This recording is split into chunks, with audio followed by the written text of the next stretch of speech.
nous sommes très heureux de vous accueillir pour ce webinaire « Me former dans l'enseignement agricole, le champ des possibles ». C'est un premier webinaire d'un cycle intitulé « Réussir avec le CNEAP » qui a pour objectif de vous apporter des informations claires, utiles et concrètes sur la richesse de l'enseignement agricole proposé dans les 180 lycées du réseau CNEAP. Savez-vous que l'enseignement agricole est le deuxième système éducatif en France? Certains l'ignorent, d'autres s'en méfient, et néanmoins, beaucoup sont convaincus de son intérêt, à commencer par ceux qui le vivent, les équipes de direction, les équipes pédagogiques et éducatives, et surtout les jeunes qui font le choix de cet enseignement. C'est pourquoi nous avons décidé de leur donner la parole, pour qu'ils vous expliquent, à vous qui souhaitez en savoir plus, leur chemin d'orientation, leur parcours personnel et pour certains professionnels. Dans un contexte sanitaire toujours dégradé, les questions d'orientation, elles, sont toujours d'actualité. C'est pourquoi il nous semblait important de prendre avec vous la clé des champs des possibles. Sophie Orange va animer les échanges avec l'ensemble des intervenants de ce webinaire. Moi, je vous retrouverai un petit peu plus tard. Sophie, je te laisse la parole. Merci beaucoup, Maude. Merci beaucoup pour ce passage de témoin. Vous allez voir un rendez-vous très concret, très pratique, volontairement, pour que vous puissiez aussi poser toutes les questions que vous le souhaitez à la fin de ce webinaire. Vous connaissez ces formules de conférence à distance. Vous pourrez poser des questions dans le chat et on essaiera d'en prendre le plus possible à la fin des échanges. Vous allez pouvoir suivre le parcours de plusieurs jeunes, du collège à l'international, de la formation à la vie professionnelle, aux quatre coins du monde. Et vous verrez, ce n'est pas une expression galvaudée, on sera vraiment à l'autre bout du monde. Des jeunes pour qui le chemin n'a pas été forcément très linéaire. Il y a eu des doutes, des peines, des larmes, et de la joie au bout du chemin, mais chacun aujourd'hui est heureux là où il est. On comprendra aussi comment on peut entrer dans l'enseignement agricole, quels parcours sont possibles, quel type de formation, pour quel niveau d'études. Nous accueillerons pour cela Thierry Vinoc, qui est délégué régional du CNEAP en Nouvelle-Aquitaine. Et question très concrète également avec Manon Larère, chef d'établissement, comment le jeune est finalement au centre de ce dispositif, au centre de ce parcours, comment s'inscrire dans un établissement, quel parcours faut-il suivre, quel processus faut-il suivre. Vous saurez tout lors de cette heure et quart d'échange. Mais sans tarder, je vais donner la parole à notre premier témoin, premier jeune. Bonsoir, Siméon, tu es connecté avec nous. Alors, tu vas nous dire dans quelle ville, je te laisse présenter. En plus, on voit derrière ton établissement, voilà. Donc, tu vas nous donner ta ville, ta classe, ton âge, enfin voilà, une petite présentation pour démarrer. Alors, oui, bonjour à tous, je m'appelle Siméon, je suis en première STAV, STAV qui veut dire Sciences et Technologies de l'Agronomie et du Vivant. Alors, je suis au lycée de Tourville-sur-Ponteau-de-Mer, qui est en Normandie. Le logo qui est juste derrière moi. Magnifique. J'ai 17 ans. Et tu es donc en première? Je suis en première. Alors, est-ce que tu peux nous raconter quel a été ton parcours jusqu'à l'arrivée dans ce beau lycée Tourville de Ponteau-de-Mer? Alors, j'ai fait une seconde et une première générale j'ai fait une seconde classique et j'ai choisi en première les spécialités maths, physique, SVT.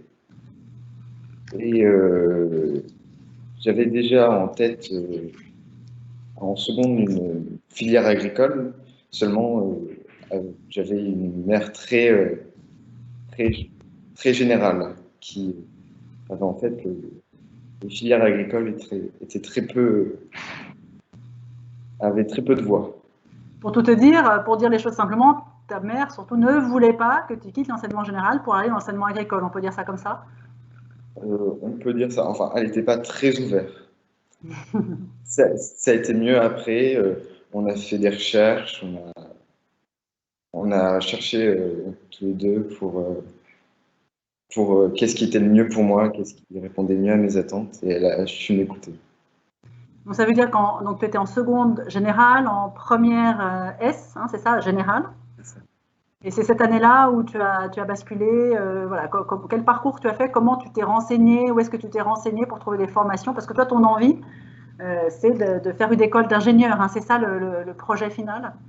Alors, en faisant des portes ouvertes justement pour des écoles d'ingénieurs agronomes, j'ai entendu dans ces portes ouvertes que les bacs STAV étaient aussi acceptés Et comme je ne le connaissais pas du tout, j'ai dû m'enseigner avec ma mère j'ai trouvé cette filière, j'ai trouvé qu'elle était.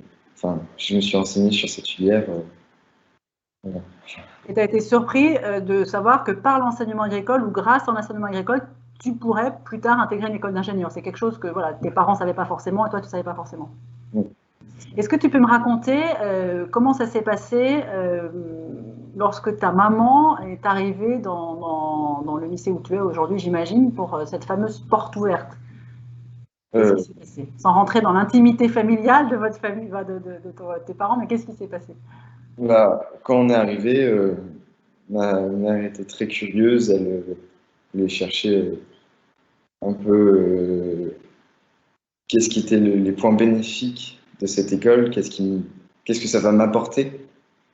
Et au fur et à mesure de la porte ouverte, ça a été. Et puis au bout d'un moment, avec la pression, elle a commencé un peu à pleurer. Donc, c'était des larmes un peu de joie. C'est ce que j'allais dire, c'était des larmes de joie de se dire ça y est, je sens qu'ici c'est bien pour Siméon, c'était ça, tu penses? Oui, c'est ça. Plutôt que des larmes de dire zut, il abandonne l'enseignement général. Oui, c'est ça. Alors, c'est intéressant ce que tu dis parce qu'effectivement, donc tu as dû persuader ta maman, voilà, et aussi, c'est pas évident quand on a cet âge-là pour s'opposer à ses parents et finalement faire son choix. Qu'est-ce que tu te dirais aujourd'hui de l'expérience que tu vis maintenant? J'imagine que tu es heureux de ton choix. Voilà, quel état d'esprit tu es, puisque là, donc, tu refais une première au lycée Tourville. Oui, alors je refais une première, mais l'année dernière, je ne prends pas cette année comme l'année de première générale, un peu comme une défaite. Je prends Ouais. plutôt ça comme un support. Et ce qui arrive ici, maintenant, j'ai beaucoup plus confiance en moi. Je me plais beaucoup plus, les matières me plaisent beaucoup plus. Je trouve beaucoup plus d'intérêt au sujet que je pense. Qu'est-ce que ça veut dire quand tu dis j'ai plus confiance en moi? Comment ça se traduit, j'imagine, dans ta motivation, mais dans ton rapport aussi aux cours, au travail à la maison? Comment ça se traduit ce mot j'ai plus confiance en moi, ce que tu viens de dire? L'année dernière, quand j'allais en cours, je me disais, mince, je vais encore galérer, je vais encore parfois dormir ou n'importe quoi, je vais presque pas écouter parce que je ne fais rien. Et maintenant, ici, quand je vais en cours, je me dis, c'est super, je vais apprendre des trucs, je vais m'éclater. Est-ce que tu peux te rapprocher un peu de ton ordinateur, Simon, parce qu'on te perd un petit peu quand tu parles. Donc, l'an dernier, tu te disais, zut, je vais m'ennuyer en cours, et là, tu te dis, super, je m'éclate. Oui, c'est ça. Et au niveau des classes, est-ce que vous êtes plus nombreux, moins nombreux dans le suivi des profs? Est-ce qu'il y a des différences entre ce que tu as vécu avant et ce que tu vis là depuis le mois de septembre? Alors, au niveau du nombre d'élèves en classe, l'année dernière, on était 40. Cette année, on est 23. Approche-toi bien de ton écran, s'il te plaît. Oui, pardon. L'année dernière, on était 40 et cette année, on est 23. Ça, c'est beaucoup mieux. Enfin, les profs nous portent beaucoup plus d'intérêt qu'en général. En général, on est plus. C'est un peu grossier ce que je veux dire, mais c'est un peu marche ou crève. Et, et ici, les profs sont beaucoup plus attentifs à nous. Beau message. Alors, tu sais qu'il y a beaucoup de, je ne vais pas te mettre la pression, mais il y a des dizaines de parents là qui t'écoutent, qui te regardent, des dizaines de jeunes aussi, voilà, qui se disent, waouh, super Siméon. Voilà, quel conseil tu peux donner aux jeunes, aux parents, aux deux, voilà, pour avancer dans ce choix d'intégrer l'enseignement agricole? Qu'est-ce que tu as envie de faire passer comme message? Que peu importe quelle filière on choisit, enfin, si vous êtes là, c'est pour la filière un peu agricole, pour connaître un peu. Approche-toi bien de ton écran parce que c'est important ce que tu dis, on n'entend pas assez bien. Vas-y. J'ai envie de dire, peu importe la filière que vous choisissez, même si aujourd'hui vous choisissez un peu la filière agricole pour connaître un peu plus, j'ai envie de dire, comment dire, si votre enfant ou vous en tant qu'élève, vous aimez cette filière parce que vous voulez vous lancer dans un autre part qu'en général, et si vous aimez ça, vous allez forcément arriver à ce que vous voudrez faire et vous allez faire ce que vous voulez, où vous voulez. Vous pouvez même rentrer dans des écoles d'ingénieurs. Après, je ne peux pas vraiment dire ça parce que je ne suis pas encore rentré dans une école d'ingénieur. Mais c'est un projet, c'est bien. Et qu'est-ce que tu peux dire aux parents qui pleureraient presque comme ta maman, en tout cas voilà, aux parents un peu réticents, qu'est-ce que tu pourrais leur dire? De faites confiance à vos enfants, comment tu pourrais résumer ça? bah, que même si les parents veulent, je pense, le meilleur pour leurs enfants, qu'il faut écouter un peu les besoins de leurs enfants et je sais pas trop comment dire. Et que le meilleur, c'est aussi dans l'enseignement agricole, c'est ça que tu peux dire? Bah, Écoute Siméon, on va te laisser récupérer, là c'est pas facile hein, de démarrer un webinaire devant, en plus je crois que tu as quasiment des dizaines aussi de copains, d'internes qui te regardent dans une grande salle dans ton lycée. Voilà, ils pourront être fiers de toi et on te retrouvera tout à l'heure sûrement pour échanger avec les autres intervenants et puis avec peut-être pour répondre aux questions. En tout cas Siméon, merci beaucoup. On va aller dans une autre ville rejoindre un autre élève voilà, qui s'appelle Julien, voilà, qui ne peut pas nous rejoindre via vidéo parce qu'on a un petit problème technique, mais grâce à la technologie du téléphone et à Maude qu'on retrouve, on va essayer quand même d'échanger avec Julien. Est-ce que tu nous entends, Julien? On a l'impression qu'on est entre la Lune et la Terre, mais c'est juste entre Paris et quelle ville? Julien, bonsoir. Alors Julien. C'est pas la Lune, mais il ne nous entend pas forcément. Julien, je disais, voilà, est-ce que tu m'entends bien? Est-ce que tu peux nous dire d'où tu nous appelles, dans quel lycée, quelle classe tu es? Alors déjà, bonjour à tous. Donc je me présente, je m'appelle Julien Perrin. Je suis maintenant depuis 2 ans, je travaille au lycée privé Costa de Beauregard, donc du coup qu'on a plutôt le bocage, et qui se trouve à Chambéry-Châtellerault. Et je suis en 2e année de CAPA 2 MAH. Donc MAH, donc c'est métier de l'agriculture, option horticulture. Et ça fait maintenant 2 ans que je fais cette formation. Donc toi, ta passion, tu l'as découverte, c'est l'horticulture. Voilà, c'est ça ta vie aujourd'hui, sachant que tu avais plutôt un moment un peu plus jeune envie d'être dans la restauration. Mais là, tu penses avoir trouvé ta voie. Comment est-ce que tu te sens aujourd'hui par rapport à tes années précédentes, tes années de collège notamment? Alors écoutez, moi en 3e, je ne vais pas vous le cacher, hein, j'ai été très humilié durant ces années de collège. Très humilié, c'est ça que tu as dit? Très humilié? Pas beaucoup. Enfin, il ne trouvait pas beaucoup en moi en fait l'idée de réussir. Et en fait, pendant des années et des années, ils m'ont humilié devant les autres en disant que je ne pourrais jamais y arriver, que je ne pourrais jamais passer le brevet ou des choses comme ça. Alors qu'au final, j'ai très bien réussi à passer le brevet, il n'y a pas eu de souci pour ça. Mais j'ai été tellement rabaissé comme ça que j'ai pas pu enfin, il y a un moment où j'ai quasiment pas pu m'en relever, quoi. Et c'était vraiment très grave. Et j'ai découvert le lycée Costa de Beauregard par hasard, comme ça, pendant que je faisais des mini-stages dans d'autres lycées, comme par exemple la Cardinière, qui était un lycée aussi professionnel, mais qui lui était plus basé sur le commerce et la vente. Ou alors un autre lycée agricole, mais qui était cognien, qui était aussi un autre lycée agricole. Mais le lycée, quand je l'ai vu au bocage, ça m'a vraiment intéressé à suivre une formation comme ça, parce que je me suis renseigné auprès des professeurs et de la directrice adjointe, qui m'ont vraiment tout de suite fait confiance et qui trouvaient en moi quand même pas mal de potentiel, et ça m'a tout de suite lancé là-dedans. Et toi, ta passion, au-delà de l'horticulture, Julien, pardon, je t'interromps, au-delà de l'horticulture, toi, ton envie, c'est un peu plus général sur voilà, ce sujet autant d'actualité que la sauvegarde de la planète, le climat, dans quel environnement on vit. Du coup, aujourd'hui, tu es en seconde. Est-ce que tu as réfléchi déjà à ce que tu avais envie de faire après comme parcours, comme métier? Oui, je me suis déjà renseigné sur la question. Et donc du coup, l'année prochaine, je pensais peut-être continuer aussi encore en horticulture en bac pro. Les profs m'ont dit, alors c'est vraiment dans des cas vraiment rares, qui me disent que si j'ai les moyens et les notes qui me permettent, je pourrais directement passer en première en bac pro. Donc on s'est quand même avancé déjà d'une classe, donc ce qui est quand même déjà pas mal.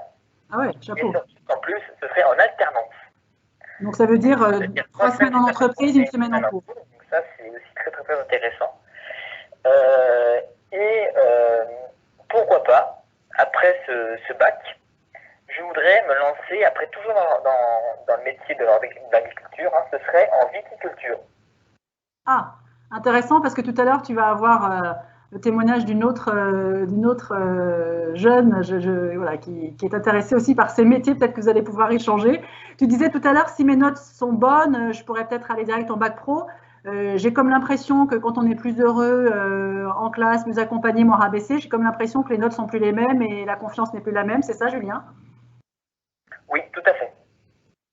Est-ce que toi, tu as souffert aussi de préjugés peut-être dans ta famille, de tes amis, de dire oh non, pas l'enseignement agricole, ça va te fermer des débouchés, c'est pas le bon choix. Est-ce que tu as souffert aussi de cela ou moins que Siméon? Non, pas du tout. Alors moi, j'ai vraiment pas eu cette forme d'humiliation, on va dire entre guillemets, évidemment. Mais non, moi, c'est vraiment pas passé comme ça. Moi, au contraire, mes parents me disaient ah bah tiens, si ça te plaît, bah pourquoi pas te lancer là-dedans et puis tu verras bien, si ça te plaît pas, bah tu changeras, ou alors au contraire, si ça te plaît, bah vas-y, lance-toi. Donc non, ma famille n'a pas été vraiment contre moi en fait pour ma formation. En tout cas, on sent que tu ne regrettes pas ton choix. Merci Julien et désolé à ceux qui nous regardent pour la qualité sonore, mais je pense qu'on a quand même entendu l'essentiel. Pareil, tu restes à l'écoute parce que je suis sûre qu'il y aura des questions. Peut-être que tu pourras poser des questions à Ambre tout à l'heure, on va la retrouver. On va aller maintenant faire un énorme bond à l'autre bout du monde. Et quand je vous dis que c'est un énorme bond, il faut prendre de l'élan parce qu'on va retrouver Elisa. Bonjour Elisa. Bonjour à tous. Alors, est-ce que tu peux nous dire, question bête, quel jour c'est chez toi et quelle heure il est? Alors là, c'est mercredi matin chez moi et il est 6h22. Donc, je vous laisse réfléchir dans quel pays peut être Elisa. Voilà, c'est plutôt vers l'est, très, très, très, très loin. On leur dit Elisa où tu es ou pas? On peut leur dire. Donc là, je suis en Nouvelle-Zélande. Voilà, en Nouvelle-Zélande, sur l'île du Sud, une île qui compte 1 million d'habitants. Qu'est-ce que tu fais en Nouvelle-Zélande, Elisa?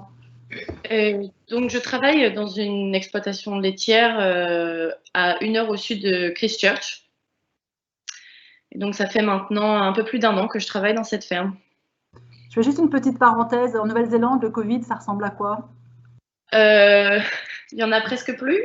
C'est ça, non, ils ont fermé les frontières très rapidement au début de la pandémie et on a été en confinement pendant 6 semaines et puis depuis, tout va bien, les restaurants, les pubs, tout est ouvert, tout est normal. C'est sympa. Le seul moment où on fait un masque, c'est pour aller sur l'avion, donc ça va. Bon, on ne va pas trop s'étendre parce qu'on va finir par être jaloux. Plus sérieusement, donc aujourd'hui, tu travailles dans un élevage de 2500 vaches. Voilà, tu peux nous raconter comment tu es arrivé là? Voilà, toi, tu as intégré l'enseignement agricole après le bac. Donc, tu as fait un bac général et c'est ensuite que tu as intégré l'enseignement agricole. Oui, donc j'ai commencé avec un BTS Axe, donc analyse, conduite et stratégie de l'entreprise agricole. Et ensuite, je me suis dirigée vers une licence professionnelle CMEAR, donc Conseil Management des entreprises agricoles et rurales. C'était en licence, donc j'étais en contrat avec Cogedis, donc un centre de gestion comptabilité pour les agriculteurs. Et ensuite, j'ai décidé de me lancer un petit peu à l'international, donc d'aller voir d'autres systèmes d'exploitation. Et donc, j'ai été en Irlande pendant quelques mois et ensuite, je suis partie en Nouvelle-Zélande. Alors, l'Irlande, peut-être, tu es allée au Canada aussi pendant ton BTS, c'est ça? Donc, ça veut dire que pendant ta formation dans l'enseignement agricole, tu as pu aussi faire cette expérience, connaître cette expérience de 3 mois à l'étranger. Oui, ouais, donc ça, c'était. Oui, élevage laitier. Donc en fait, tu connais les vaches de tous les pays du monde, toi, là. Tu fais le tour du monde des vaches, c'est un peu ça. Presque ça, oui. D'accord, donc voilà, BTS agricole qui t'a permis de partir au Canada, tu es allé en Irlande, là tu es en Nouvelle-Zélande. Le choix de s'installer en Nouvelle-Zélande, c'est quand même loin de tes bases françaises. Comment tu expliques ce choix? Comment tu peux nous le faire comprendre? J'ai toujours été un petit peu intéressée par la Nouvelle-Zélande. C'est vrai que c'est un tout petit pays, mais leur système de production, enfin, dans le domaine agricole, est quand même très grand comparé au système français. Donc, c'est pour ça que j'étais quand même intéressée. Et tout ce qui touchait aussi le management de l'herbe, parce que ici, c'est la principale source d'alimentation de leurs animaux. Donc, je trouvais ça quand même assez intéressant de découvrir. Ce qu'il faut peut-être aussi expliquer, c'est que ta famille a une exploitation, alors pas tout à fait 2500 vaches. Hein. Non, chez moi, on a 130 vaches. D'accord. Et ton objectif, Elisa, est-ce que c'est d'aller retrouver tes parents sur l'exploitation? Oui, non, pas tout de suite, on verra. Oui, c'est mon objectif à l'avenir, c'est de m'installer donc avec mes parents, ou enfin reprendre après mes parents l'exploitation familiale. Bon, donc tu vas les mettre aux méthodes néo-zélandaises alors. Peut-être un petit peu, quelques techniques, oui. Elisa, tu restes bien connectée avec nous. Je te demanderai tout à l'heure voilà, comment tu as vécu d'un peu plus de l'intérieur voilà, ce parcours dans l'enseignement agricole, ce qu'il a pu t'apporter, quels conseils tu peux donner aussi à tous ceux qui nous regardent. On va revenir en France, rejoindre Ambre, chez qui il est bien 18h25 et chez qui il est bien mardi 23, quel mois on est? Mars, hein, c'est ça, Ambre, bonsoir. C'est ça. Voilà. Bonsoir. Donc, Ambre, toi, tu es à Montpellier pour suivre une licence, c'est ça? Est-ce que tu peux nous raconter ton parcours? Alors, voilà, sans donner toutes les étapes, mais les grandes lignes, s'il te plaît. Donc, moi, j'ai effectué mes années lycée au lycée Sainte-Marie à Aire-sur-la-Lys dans le Pas-de-Calais. Donc, j'ai obtenu mon bac scientifique en 2018. Ensuite, je voulais me diriger vers des études en école d'ingénieur. Donc, j'ai intégré une école d'ingénieur en agronomie tropicale. J'ai fait 2 années de prépa. Mais pendant ce temps-là, en fait, sur l'exploitation familiale, on a décidé qu'on planterait de la vigne, en fait. Donc, j'ai voulu me réorienter en viticulture. Donc là, cette année, je suis en licence pro production viticole intégrée et enjeux environnementaux à Montpellier Supagro, donc à Montpellier. Donc voilà pour mon parcours. Beau parcours, hein, dis donc. Là, c'est impressionnant quand on vous dit qu'il y a plein de champs des possibles. On en a plusieurs exemples et Ambre, tu en fais partie. Pourquoi tu as choisi, toi, le lycée agricole dès la seconde, hein? Donc moi en fait en troisième je savais déjà que je voulais rentrer dans une école d'ingénieur. Donc évidemment c'était passé par un bac général ou technologique. Donc voilà pourquoi il fallait absolument quand même qu'il y ait une seconde générale. Donc le lycée Sainte-Marie, donc c'est là où mon père a effectué ses études. Donc en fait on est allé à la porte ouverte, voilà, pour qu'il revoie ses anciens professeurs. Et donc moi j'y suis allée aussi, voilà, pour me documenter. Et en fait l'ambiance qu'il y avait m'a tout de suite plu. Dès les journées portes ouvertes. Après, oui. Et donc les professeurs font des présentations. Donc là, on nous dit qu'on va être environ 16-18 par classe, alors que dans mon lycée de secteur, en moyenne, ils sont 35 par classe. Donc déjà, ça a beaucoup joué. Et le fait que les professeurs sont accessibles, voilà, j'avais tendance à dire à l'époque qu'on n'était pas juste des numéros dans le lycée, quoi. C'était vraiment des personnes. Voilà. Comment a réagi la conseillère d'orientation en troisième quand tu lui as parlé de ce projet d'aller dans l'enseignement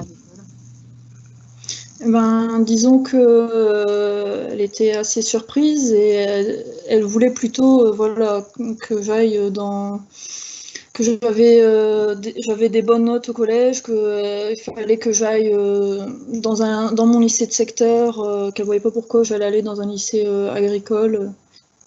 Voilà. Quels arguments tu as utilisés pour lui dire que c'était ton choix et que c'était le bon choix? Tu te souviens? C'est il y a longtemps maintenant. Mais... Oui, c'était il y a longtemps. Déjà, c'est l'esprit famille que j'ai tout de suite ressenti à la porte ouverte. Et il y a aussi le fait que au collège, quand on est, donc je suis du milieu agricole et parfois on se fait un peu traiter donc entre guillemets de paysans, de bouseux. Et j'avais aussi envie, j'avais aussi un peu une réflexion identitaire, c'est-à-dire de pouvoir me retrouver avec d'autres enfants d'agriculteurs, c'était aussi important pour moi. Comment tu expliques ces préjugés, hein, je pense que le mot n'est pas trop fort sur l'enseignement agricole, enfin, tous les parcours des jeunes qu'on entend, voilà, Elisa qui a un peu plus de recul, toi qui es en enseignement supérieur, comment tu expliques ces préjugés encore aujourd'hui alors qu'on sait tous les métiers qui sont ouverts après l'enseignement agricole, comment tu les expliques? Principalement par le fait, donc pour les élèves au collège, on n'entend pas, il n'y a pas d'intervention en fait sur les métiers autour de l'agriculture. Donc je pense que c'est la principale raison. Merci beaucoup Ambre, on va retourner en Nouvelle-Zélande, sans décalage horaire, sans passer 20 heures dans l'avion. Elisa, même question qu'à Ambre, comment tu expliques toi ces réticences, ces résistances et préjugés sur l'enseignement agricole? Moi, je peux comprendre que certaines personnes pensent que dans le domaine agricole, il n'y a pas forcément beaucoup de débouchés. Et parce que beaucoup de personnes en fait sont pas renseignées sur toutes les possibilités qu'on peut avoir au niveau des métiers. Et c'est pour ça que c'est important de vraiment se renseigner pour voir qu'est-ce qu'il y a de disponible derrière toutes les formations dans le domaine agricole. Donc tu penses que c'est par méconnaissance en fait, on a des idées reçues, on ne cherche pas derrière, on ne se renseigne pas, c'est pour toi qui expliquerait ces préjugés? Oui, je pense que c'est ça le problème, c'est vraiment un manque d'information. Ouais. Donc ça veut dire que pour toi, les parents, hein, pardon pour tous ceux qui nous regardent, jugent sans connaître, on pourrait dire ça comme ça ou quand même pas? Quand même pas, mais après, on n'ira pas jusqu'à là quand même. Bon, c'est moi qui exagère, pan pour moi. Elisa, est-ce que, au cours de ton parcours, qu'est-ce que tu as apporté finalement à l'enseignement agricole, toi qui viens d'une exploitation, est-ce que ça t'a apporté quelque chose ou, parce qu'on peut dire finalement tu savais déjà tout?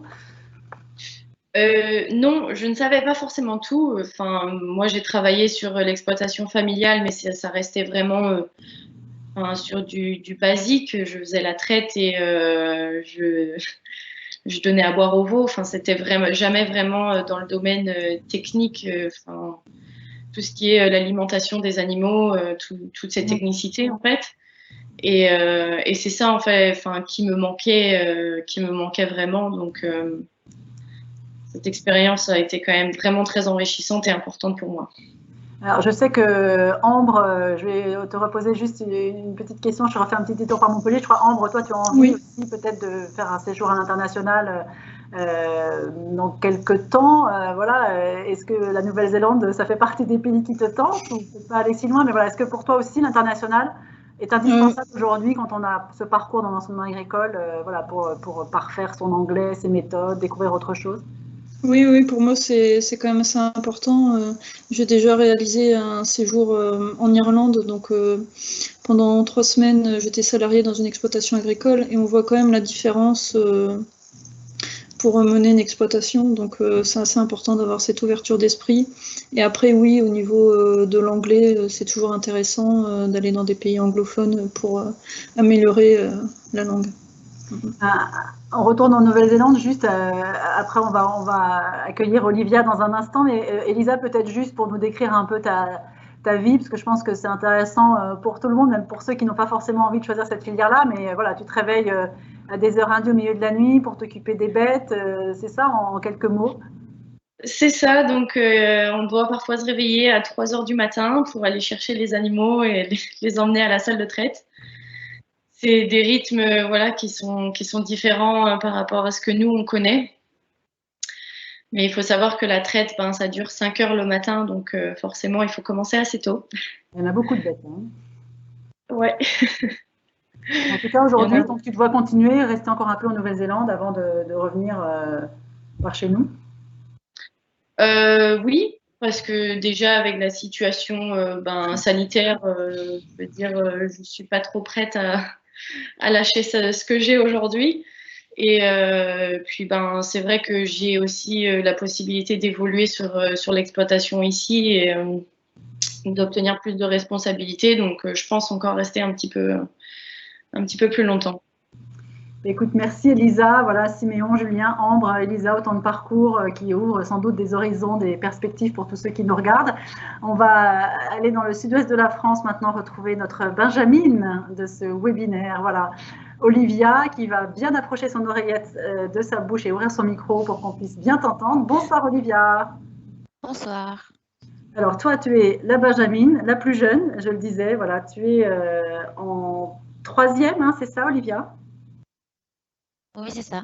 Alors, ta passion, c'est quoi, toi, Olivia? Julien, c'était l'horticulture. Ambre, maintenant, c'est la viticulture. Toi, ta passion, c'est quoi? Moi, c'est les chevaux. Ouais. Ça se manifeste comment, alors, cette passion? Cette passion, c'est mon père, déjà, qui me l'a passé, on va dire, comme ça. Parce que ton père, il a un centre équestre. Non, il n'a pas de centre équestre, il a juste un hangar qui récupère des chevaux. Voilà, pour les vendre après, pour faire des courses. Oui, c'est ça, ou les vendre à des gens qui vont s'en occuper mieux que d'autres. Alors, toi, tu n'es pas dans n'importe quel 3e, Olivia. Dans quel 3e es-tu aujourd'hui au lycée vas-y, dis-le-moi. Je te laisse la primaire. Au lycée technologique privé à Naï-Baudreix. Voilà, j'étais sûre que tu te prononcerais mieux que moi. C'est une 3e option cheval, pour dire des choses simplement. Oui, c'est ça. Voilà. Donc, comment s'organisent tes journées? Tu es à cours tous les matins? Oui, après, si vous voulez, je peux vous montrer mon carnet en photo, si vous voulez, je l'ai à côté de moi. Non, tu peux nous raconter, par exemple, je sais qu'aujourd'hui, tu as monté à cheval, par exemple, l'après-midi? Oui, cet après-midi, les après-midi, on a des modules. Toujours autour du cheval. Donc, moi, le mardi, j'ai équitation, le mardi après-midi. Le jeudi après-midi, j'ai accueil-vente. Et le vendredi après-midi, j'ai vie de classe. Comment s'est passé ce choix de, voilà, on ne sait pas forcément, vous qui êtes connectés ce soir, que dès la 4e, on peut intégrer, j'allais dire, un lycée agricole, voilà, mais au niveau du collège. Toi, comment s'est fait ce choix en 5e, justement, d'intégrer cette formation option cheval, pour résumer? En fait, c'est mon collège, mon ancien collège à Bisonnos, qui ont fait une réunion avec ma mère et qui lui ont dit après, peut-être, si votre fille aime vraiment les chevaux, qu'elle aille peut-être dans un lycée pro, donc privé, et peut-être aller voir au lycée technologique privé de Naï-Baudreix. Du coup, avec ma mère, on a attendu les portes ouvertes pour y aller. Et on y a été, et on a été à Baudreix pour voir comment c'était, etc. Et après, on a été à Naï pour voir comment c'était. Et quand j'ai vu tous les chevaux, j'ai dit à ma mère, je veux être là l'année prochaine. C'est là que je veux être. Et ta mère, elle a été facile à convaincre? C'est ça. Comme la maman. Après, ma mère, elle a vu mes difficultés que j'avais en 5e. Ouais. Et mon père, il m'a dit, si tu veux faire avec les chevaux, fais-le, parce que moi, j'ai pas eu cette chance de faire ce que tu as fait, toi. Et donc, ton idée, c'est là de continuer dans cette voie pour la suite au lycée? Oui, c'est ça. Tu as des idées assez précises, j'aimerais que tu nous les partages, voilà, pour montrer ta motivation à tous ceux qui nous regardent. Pour l'année prochaine, ma professeure d'équitation m'a dit, c'est mieux pour toi que tu ailles en CAP-APS. Alors, qu'est-ce que c'est ça? Alors, c'est un CAP de palefrenier-seigneur. Voilà.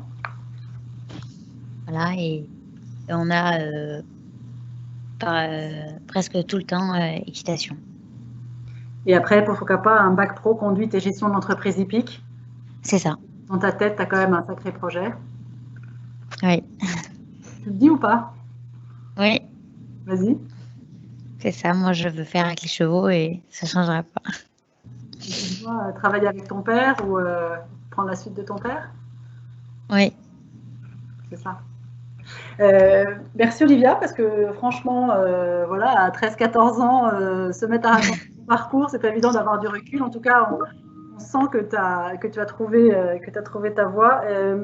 Ton cheval préféré, j'ai oublié son nom, ton cheval à toi que tu aimes. Moi, le mien, il s'appelle Pastel de Nata, mon cheval. Et tu vas le voir tous les matins, tous les soirs? Non, tous les soirs. Parce que le matin, j'ai le bus très tôt, donc je ne peux pas forcément y aller.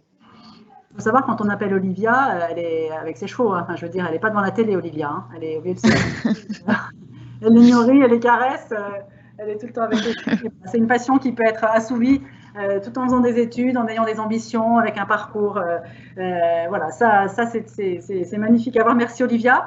Alors, on devait accueillir un autre jeune, Mathis, voilà, qui a passé le bac pro aide à la personne en juin dernier et qui n'a pas pu nous rejoindre tout simplement parce qu'il est en ce moment en train de se former pour devenir pompier professionnel.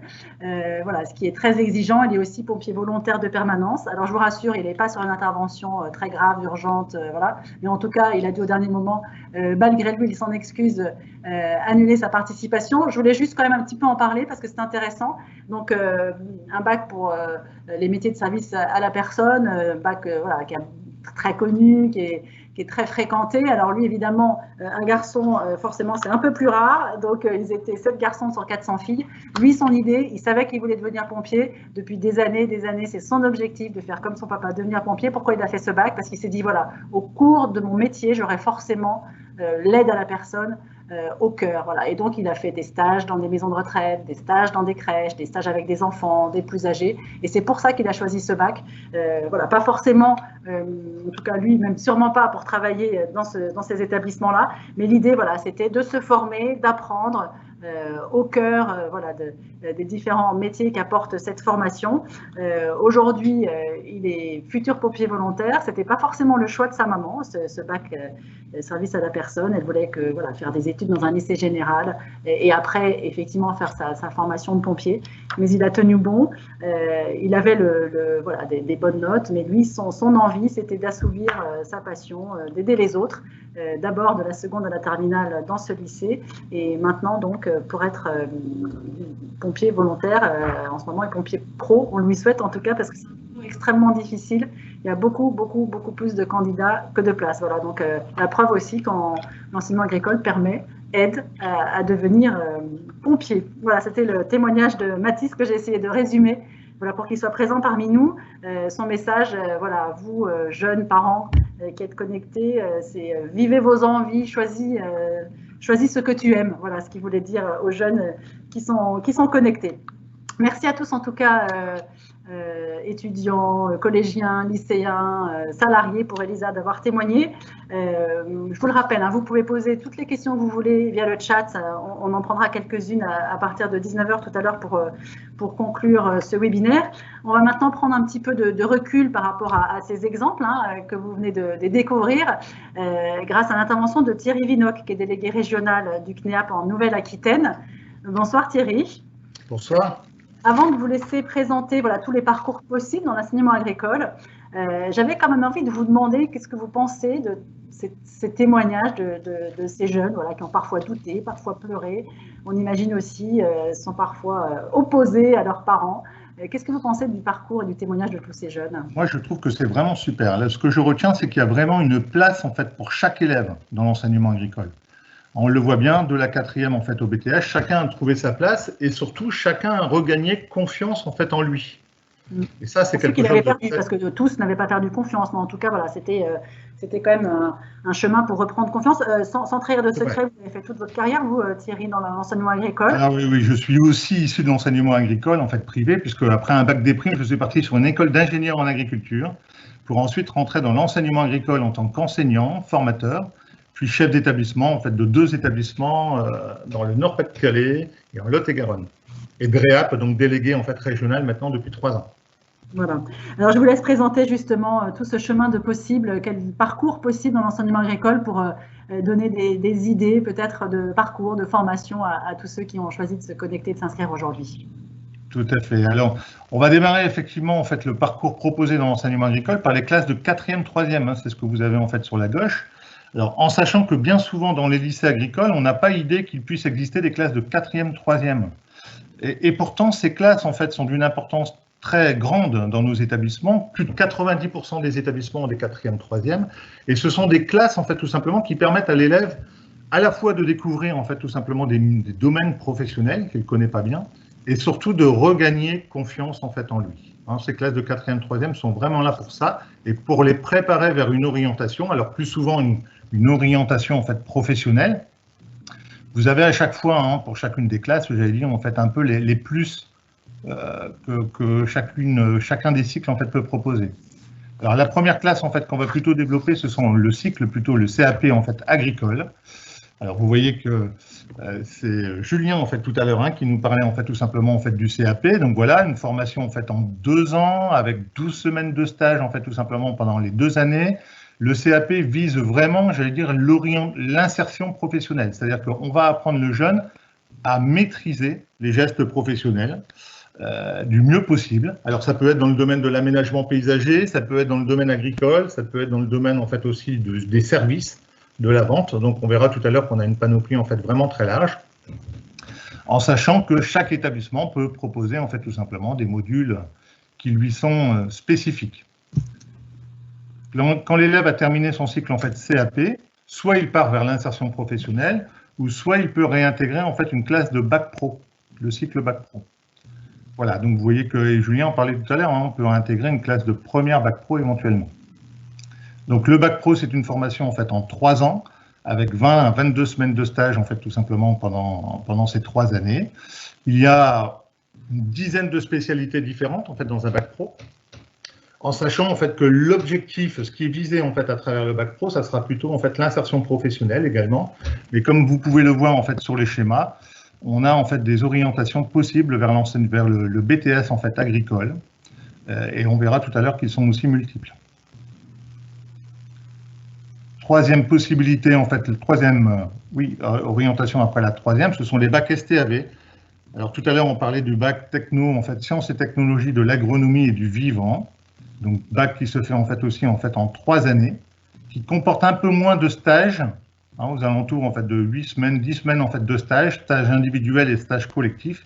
Et à chaque fois, vous le voyez en fait avec des possibilités d'options qui sont proposées dans les établissements de type en fait typologie équitation, ou écologie, territoire, agronomie, territoire, développement durable. Le bac STAV va permettre en fait essentiellement une orientation en fait vers les BTS. Le bac général, 3e type de bac, le bac général, seconde, première et terminale. Donc là, en fait, c'est souvent, on le compare en fait au bac général de l'éducation nationale. C'est le même. Il a la particularité, en fait, tout simplement, de proposer la spécialité biologie-écologie à la place en fait de SVT, sciences et vie de la Terre. Donc c'est un bac général en fait très scientifique en fait également, qui va permettre en fait essentiellement des poursuites d'études vers les écoles d'ingénieurs, vers les écoles de vétérinaires, vers des licences, voilà. Donc vous voyez aussi, en fait, on fait apparaître ici l'EATD et puis l'épologie équitation éventuellement dans certains établissements. EATD, pardon Thierry, c'est écologie, agronomie, territoire et développement durable. La particularité en fait dans l'enseignement agricole, c'est que effectivement cette discipline EATD est obligatoire en fait au niveau des classes en fait de première, de façon à ce que l'élève en fait puisse aborder tous les problèmes écologiques, agronomiques, climatiques, qui vont lui permettre en fait tout simplement de continuer vers des études en fait assez longues derrière. Les BTS agricoles, alors on passe en fait derrière le bac, on va avoir accès en fait au BTS en fait du domaine agricole. Donc une formation qui se fait en fait en 2 ans, 12 semaines de stage. On va voir tout à l'heure qu'il y a un certain nombre effectivement de spécialités en fait au niveau de ces BTS agricoles. Donc c'est aussi une formation professionnalisante dans la mesure où l'élève pourra en fait tout simplement s'arrêter après son BTS ou éventuellement en fait poursuivre vers des licences professionnelles.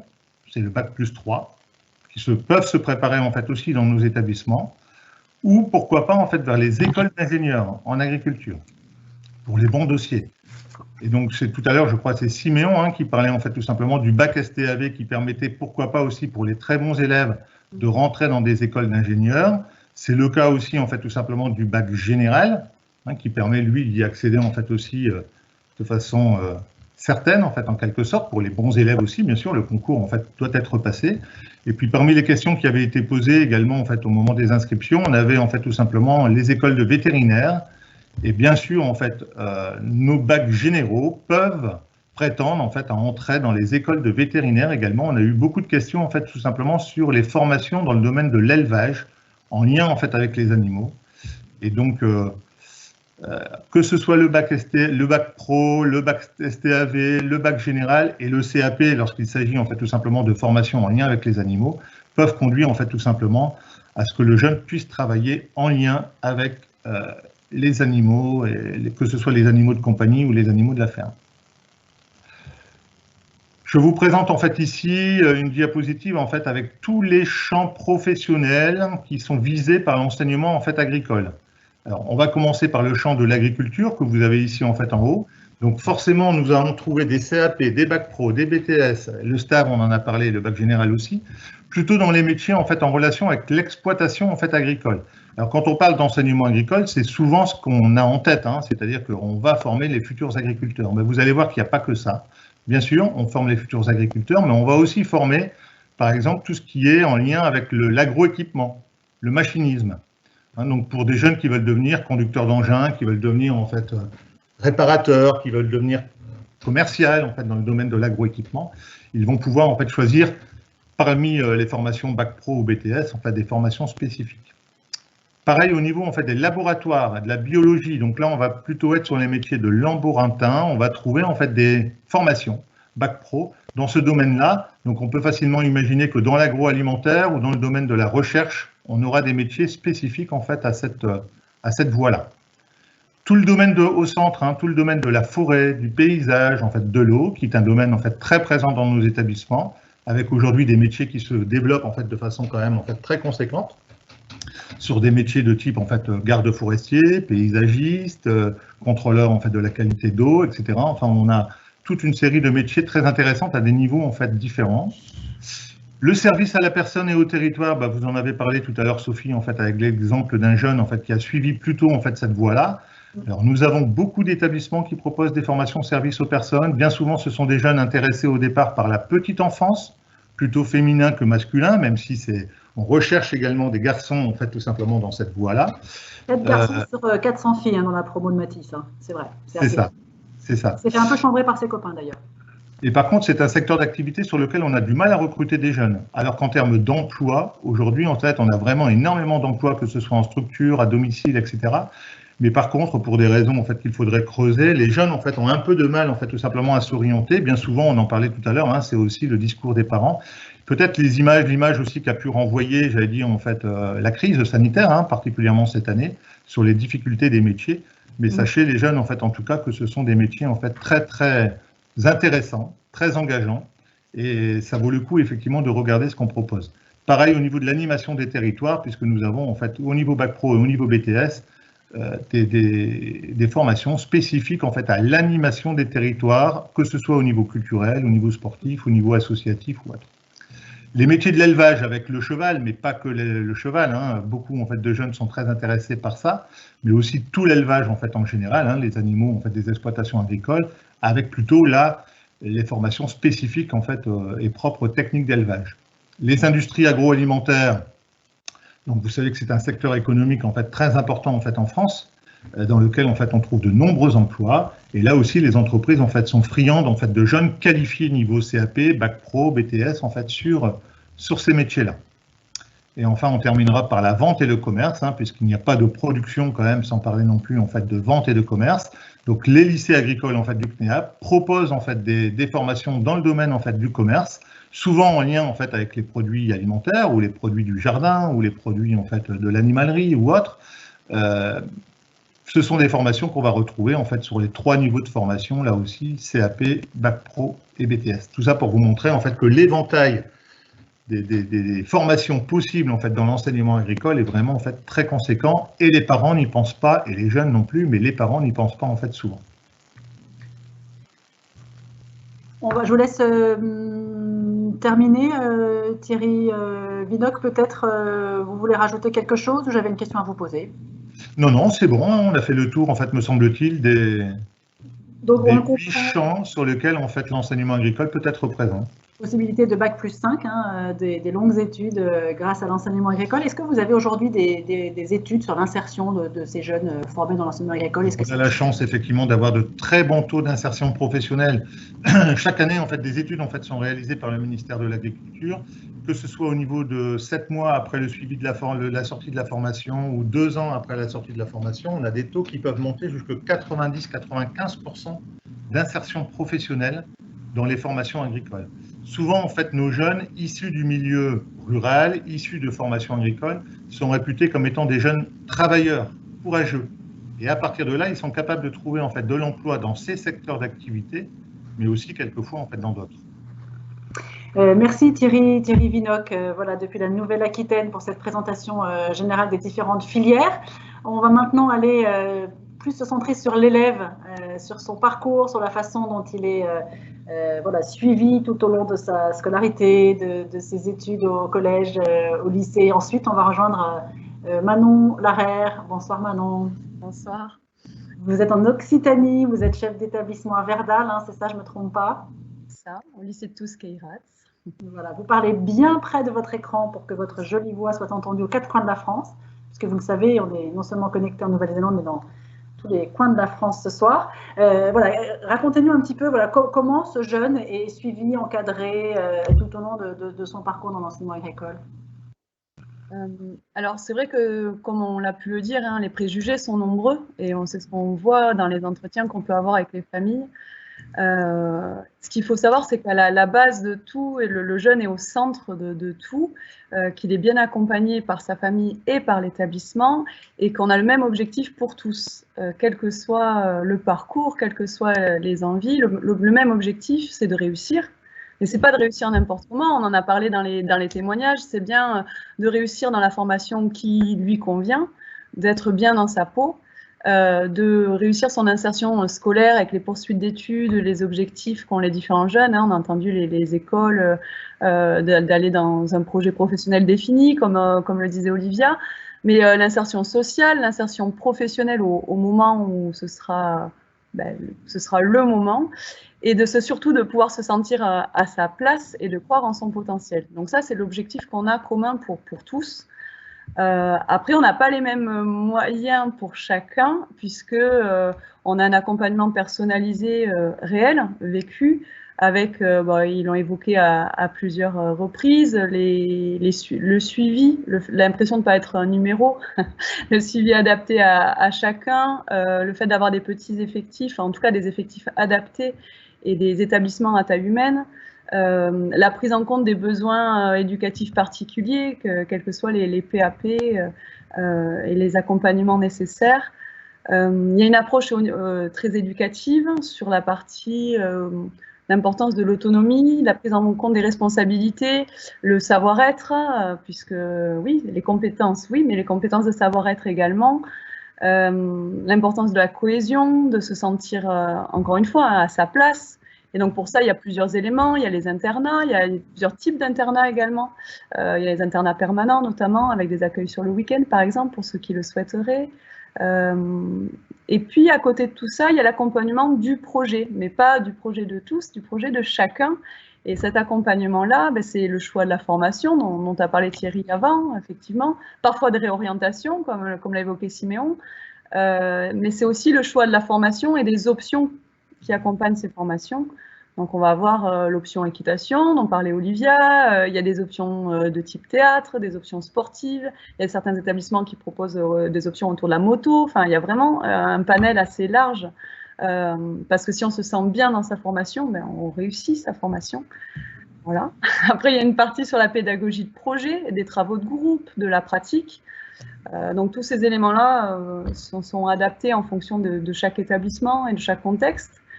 Et puis, il y a aussi tout ce qui est le lien avec la mobilité et la coopération internationale, avec des projets qui peuvent être très variés selon les territoires et les établissements, donc des départs et des mobilités, dont parlait Elisa, je crois, au Canada ou en Irlande, je ne sais plus. Voilà. Mais c'est aussi, donc il y a des mobilités, mais il y a aussi l'accueil de jeunes étrangers sur les lycées. Bon, dans un contexte plus propice, certes, actuellement, mais voilà. et également une notion de solidarité internationale avec des projets vraiment centrés sur l'alimentation et le lien entre l'agriculture à tout niveau, que ce soit en France, ici et là-bas. Et c'est un des projets aussi en lien donc des missions agricoles et en particulier du CNEAP aussi. Et tout ça, effectivement, c'est toujours le même objectif, c'est de pouvoir développer la confiance en soi, parfois redonner confiance en soi, et ouvrir vers ce fameux champ des possibles. Voilà. Mais le mieux, c'est de venir nous rencontrer, parce que forcément, il y a des réalités différentes. Donc, il faut venir nous voir, il ne faut pas hésiter à appeler, à prendre rendez-vous. Souvent, ce sont les chefs d'établissement qui vous reçoivent. Voilà, il ne faut pas hésiter. Ce qui est très important, ce que vous venez de dire, Manon, voilà, c'est qu'en ce moment, on a bien compris que les portes ouvertes ne sont pas autorisées, formule ancienne. En revanche, j'allais dire, c'est presque mieux. Il faut toujours tirer le parti, trouver le point positif d'une situation difficile. C'est presque mieux parce que du coup, ce sont des rendez-vous personnalisés, quasiment avec le visite individuelle de l'établissement, rencontre pendant 1 heure. Enfin voilà, c'est un mal pour un bien, mais vous incitez, voilà, à ce que vous venez de dire, les parents à vous contacter. Il n'y a pas de journée porte ouverte, mais votre porte est ouverte. C'est exactement ça, il y a des rendez-vous d'information et d'orientation et il faut vraiment se rapprocher des établissements qui peuvent vous intéresser pour prendre contact et venir voir. Rendez-vous tamponné, validé par le ministère de l'Agriculture, tout ça respecte des protocoles évidemment très précis, on ne fait pas n'importe quoi.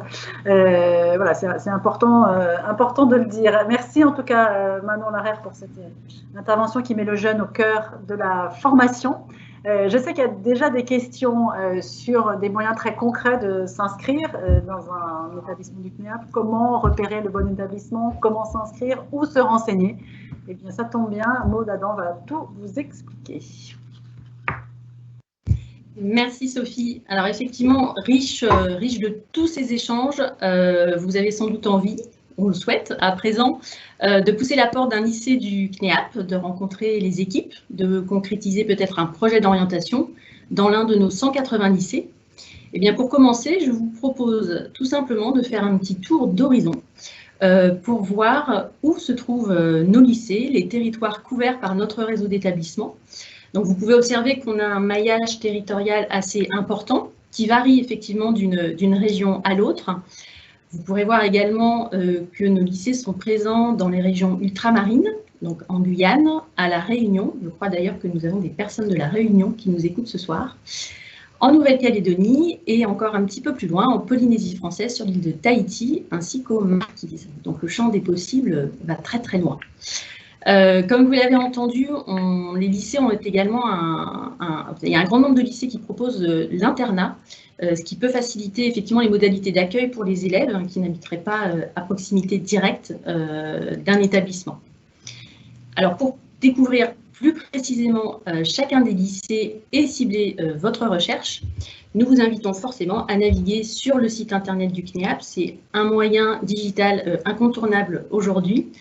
On a pensé ce site et on l'a conçu pour faciliter avant tout l'orientation, votre orientation, grâce notamment à un moteur de recherche où vous pouvez cibler votre recherche par centre d'intérêt, par métier, par région et même par niveau de diplôme, ce qui vous permet ensuite d'accéder aux établissements qui correspondent à vos attentes. Et vous avez ensuite le loisir de naviguer tout simplement sur les fiches établissements et sur les sites des établissements jusqu'à prendre contact, évidemment, et ce qui vous permet d'avoir un panorama de leur offre de formation assez précis.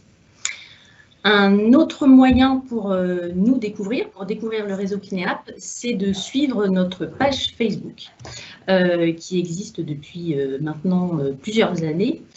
Quotidiennement, nous partageons des actualités des lycées, des projets, des séances de travaux pratiques, les sorties de terrain, les voyages à l'international, effectivement un petit peu moins en ce moment, mais la coopération internationale est bien partie prenante puisque c'est l'une de nos missions en tant que lycée agricole. Nous abordons également tout ce qui concerne les innovations pédagogiques et nous relayons les informations de nos partenaires qui sont susceptibles d'intéresser les personnes qui nous suivent. Donc évidemment, je vous invite à suivre la page Facebook ou à vous abonner pour avoir quotidiennement les informations sur le réseau. Et puis, autre support digital encore à consulter pour en savoir plus sur les réseaux et les lycées, c'est notre chaîne YouTube. Donc, comme toute chaîne, c'est une vidéothèque qui permet vraiment de creuser un petit peu les sujets dans les lycées. Et il y a 2 playlists principalement qui peuvent vous intéresser. Celle qui est consacrée aux différentes filières métiers de l'enseignement agricole, et puis celle qui regroupe les témoignages d'étudiants et d'apprentis. Donc une playlist qui a bien sûr vocation à s'enrichir au fil du temps. Donc ces vidéos sont consultables constamment sur notre chaîne YouTube. Donc là aussi, n'hésitez pas à vous abonner à la page, à activer les notifications pour être informé de tout ce qui arrive en ligne régulièrement.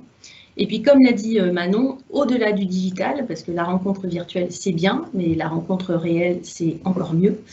Donc, vous avez effectivement la possibilité d'aller rencontrer les équipes des lycées qui organisent pour vous ce qu'on appelle aujourd'hui des rendez-vous d'information et d'orientation, ce que moi j'appelle des rendez-vous 4 étoiles, puisque c'est vraiment un accueil personnalisé. Vous avez une visite d'établissement, on se centre sur le projet du jeune et tout ça, évidemment, dans le respect des règles sanitaires. Donc là également, n'hésitez pas à consulter le site internet du CNEAP et les fiches établissements sur lesquels vous retrouvez toutes les dates des portes ouvertes. Voilà, donc riche de tous ces échanges, vous avez sans doute de nombreuses questions. Je crois que Sophie a commencé à les lister. Exactement. Je vais donc lui redonner la parole pour un échange de quelques minutes. Voilà, la première sera pour toi, Maud, puisque tu viens d'avoir la parole. Je vais vous demander des réponses courtes parce qu'on a une 15-20 questions, donc on va essayer d'en prendre le plus possible là, pendant les 10-15 minutes qui nous restent. Qu'est-ce que ça change entre un lycée faisant partie du CNEAP et les lycées agricoles non CNEAP? Qu'apporte le réseau CNEAP voilà, au lycée, Maud? Alors, la différence, on est tous enseignement agricole, mais comme on l'a dit tout à l'heure, c'est Manon, je crois, qui est intervenue sur le sujet. La particularité, la spécialité du réseau CNEAP, c'est que l'on place le jeune, vraiment, au centre des préoccupations, au centre de son projet. On part du jeune et on l'accompagne. Et ça, c'est une règle d'or, j'ai envie de dire, de l'ensemble des lycées du CNEAP. On est vraiment dans l'accompagnement du jeune, à la fois personnel et professionnel, en grande proximité avec les familles, pour mener à bien le projet d'orientation. Merci beaucoup, Maud, marque de fabrique ô combien importante et essentielle de s'intéresser aux jeunes qui est au cœur de la formation. Une question pour Manon, peut-être, question d'un papa, d'une maman, question sur l'internat. Comment s'intègre l'enfant dans l'internat? Notre fils n'est pas très autonome. Voilà, je pense que vous êtes beaucoup à vous poser la question. Comment on devient autonome dans un internat? Ce qui est très important, on est bien sûr de l'internat choisi et pas de l'internat subi. Et je pense que ça, c'est vraiment la base pour qu'un jeune puisse rentrer dans un de nos internats. Et ensuite, sur l'apprentissage de l'autonomie, on les accompagne tout au long et on ne peut pas imaginer ce qu'ils font quand vous n'êtes pas là, les parents, et à quel point ils sont capables d'être autonomes et de devenir autonomes rapidement. Donc là encore, on leur fait confiance en fait. Hein. C'est aussi, voilà, ils vont grandir au fil des semaines. Je voulais demander à Siméon, parce que je pense que tu peux peut-être aider à répondre à cette question, puis peut-être que Thierry Vinocq complétera. Siméon, quels sont les contenus des matières spécifiques enseignées en filière STAV? Qu'apprend-on précisément? Alors, je ne sais pas jusqu'où va cette question, mais est-ce que Siméon, tu peux nous donner, je ne sais pas, des matières, des cours, des exemples? Et puis, pour Thierry, quelle différence entre STAV agricole et STAV dans un lycée général? Voilà, donc Siméon, si tu es bien connecté avec nous, est-ce que voilà, tu peux nous raconter en quelques mots en quoi ça consiste, cette filière STAV? Alors, on a différentes matières comme la phytotechnique et l'étude des plantes. Donc là, on a vu la vie un peu du maïs, du blé, à quelle période le planter, quels sont, enfin, beaucoup de choses dessus. On a aussi la zootechnie, donc c'est l'étude des animaux. On voit les différents métiers de production. Là, on est en train de voir la reproduction des animaux, les hormones, c'est très poussé. Aussi, on a le machinisme, où c'est tout ce qui est machine, tout ce qui est engin agricole. Et je Avec des choses, des cours théoriques et de la pratique, j'imagine, à chaque fois?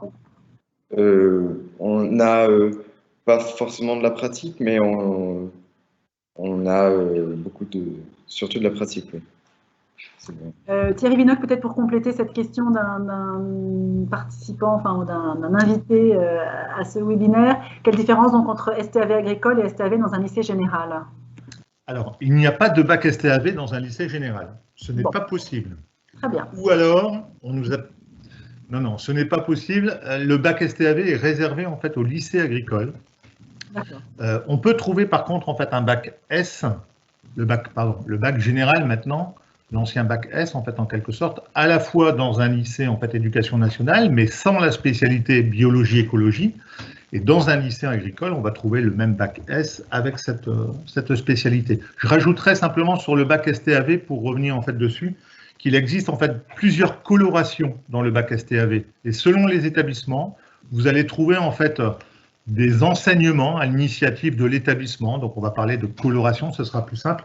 Plutôt des colorations production agricole, ou alors transformation, ou encore aménagement de l'espace, ou service aux personnes, ou en milieu rural, et agroéquipement. Donc renseignez-vous bien, au niveau des bacs STAV, on a ces différentes spécialités en quelque sorte possibles. Thierry Vinocq, gardez la main.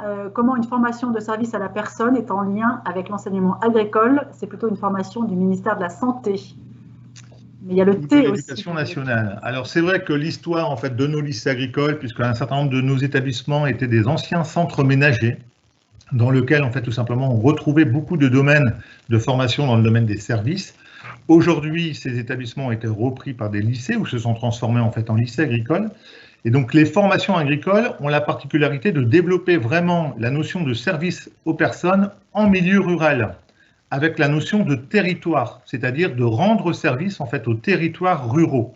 Donc la grande différence en fait entre les deux va se situer davantage en fait sur le lien que nos établissements créent avec les associations locales, les collectivités locales, de façon à pouvoir en fait tout simplement former des jeunes qui resteront en milieu rural.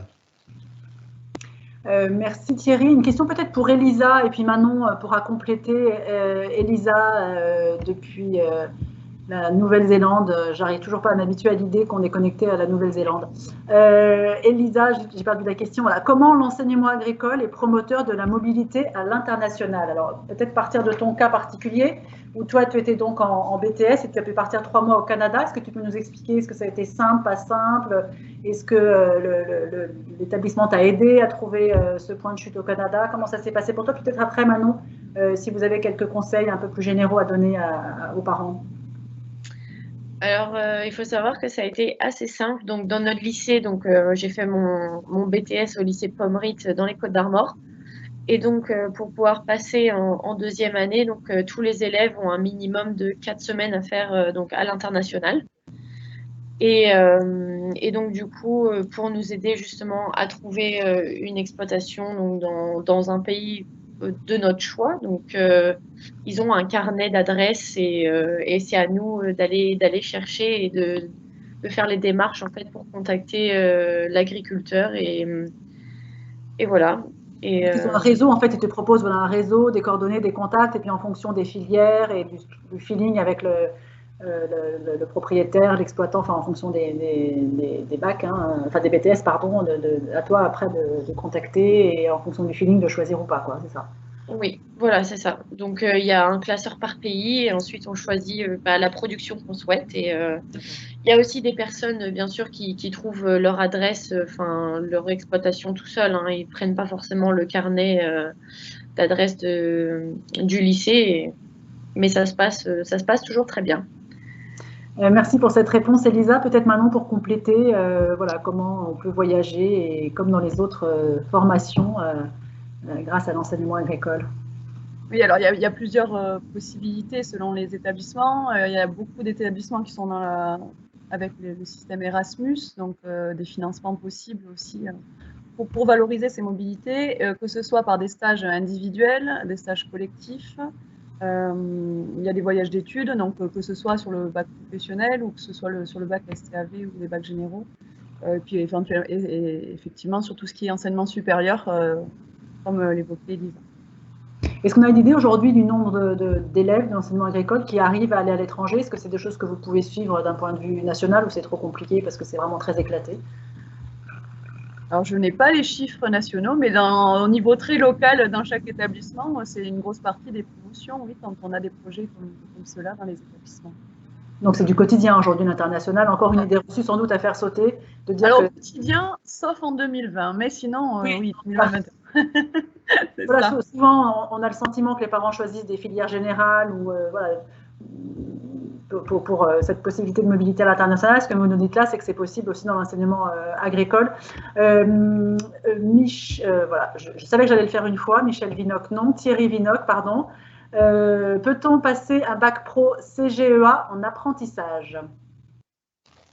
Oui, tout à fait. Alors c'est vrai qu'on... tous que c'est qu'un bac CGEA. Conduite et gestion de l'entreprise agricole. Merci. Voilà, donc on va dire que c'est le bac pro qui prépare essentiellement en fait soit la reprise d'exploitation agricole ou la première étape de la reprise de l'exploitation agricole avant un BTS peut-être, mais également qui peut préparer en fait à devenir salarié d'une exploitation ou travailler en relation avec les exploitations. Alors est-ce qu'il se prépare en fait en apprentissage? Oui, comme tous les diplômes en fait de l'enseignement agricole aujourd'hui. Alors on ne parle pas du bac général. On va parler plutôt des CAP, des bacs pro et des BTS qui se préparent en fait dans toutes les régions par apprentissage. Alors pas dans tous les établissements. C'est vrai qu'il faut regarder en fait tout simplement un peu la carte de formation. Alors je vous invite à aller rejoindre en fait tout simplement les sites internet des CNEAP de chacune des régions. Donc en tapant CNEAP Nouvelle-Aquitaine par exemple, vous trouverez en fait tout simplement la liste des établissements et des formations proposées, ainsi que celle en fait de l'apprentissage. Mais c'est vrai en fait pour tous les CNEAP régions. Vous pourrez aller aussi sur CNEAP Occitanie, c'est ça? Bah non, hein, je vous rassure. Exact. Et par contre, oui, je voulais simplement spécifier que de plus en plus en fait de nos établissements ou de certains de nos établissements proposent en fait la formation par apprentissage en même temps que la formation scolaire dans le cadre de la mixité des publics. Donc ça vaut le coup de se renseigner auprès des établissements, effectivement, savoir si ça existe aussi en apprentissage.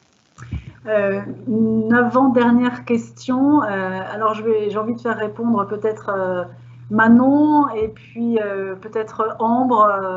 Voilà, je te laisse te préparer, Ambre, pendant que Manon répond. Quoi dire à des parents qui ont de mauvaises représentations de ces formations?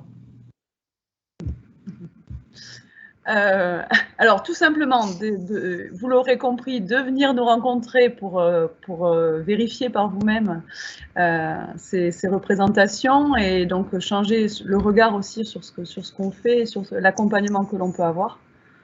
Et puis voilà, je pense qu'on y croit et on le vit au quotidien et ça se voit, donc venez. C'est étonnant quand même que ces préjugés, ces idées reçues perdurent devant la qualité de ce que vous proposez, des filières, de l'insertion. Voilà, est-ce que ça vous agace ou ça vous motive ou comment vous le vivez? Non, c'est un challenge, c'est pas grave, on va continuer à communiquer et ça va fonctionner. Ambre, est-ce que tu as envie de répondre à cette question ou est-ce que tu as du temps Oui, pour moi, il faut forcément aller aux portes ouvertes, discuter avec les professeurs, aussi avec les élèves ou des anciens élèves. Et après, au niveau des études supérieures, quand on fait un bac S dans un lycée agricole, donc en fait, on peut avoir accès très bien aussi à la première année de médecine, à toutes sortes de BTS. Il y en a qui ont aussi poursuivi en STAPS dans ma classe. Donc en fait, voilà, c'est pas se fermer quand on va faire un bac S dans un lycée agricole. Voilà, faut enlever aussi ce préjugé-là. Ça nous ouvre plein de portes. Et on a l'ouverture d'esprit qui va avec en passant par le bac S agricole. Merci Maud. Ambre, pardon, c'est un beau mot de conclusion. Voilà, avec cette dernière question, comment choisir un lycée agricole parmi tant de choix? Mais j'espère que ce webinaire vous aura permis de répondre à cette question.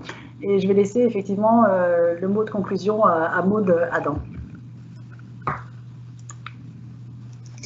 Eh bien, effectivement, Sophie, merci. Vraiment, merci à tous. Je vais commencer par des remerciements parce que je crois que c'est très important sur ce webinaire.